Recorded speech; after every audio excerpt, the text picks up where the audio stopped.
की जानिब से खुशामदीद कहते हैं। अलिफ से परवास करते हुए हम जल्द बड़ी पर उतरने वाले हैं। उम्मीद है कि आपका सफ़र खुशगवार गुजरा होगा। इस परवास पर अंग्रेज़ी बोलना मना है। शुक्रिया।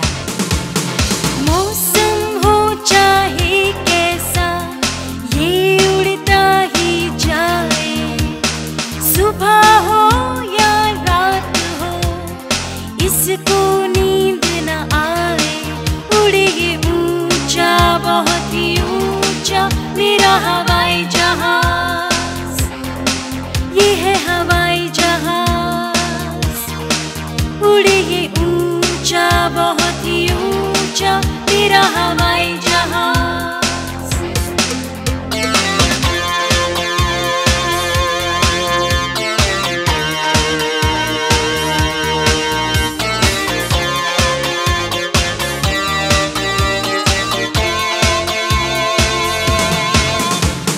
सफर हजारों मील का घंटों में कट जाए। उड़कर एक दफा जो ये अपने रास्ते डट जाए। उड़े ये ऊंचा, बहुत ही ऊंचा मेरा हवा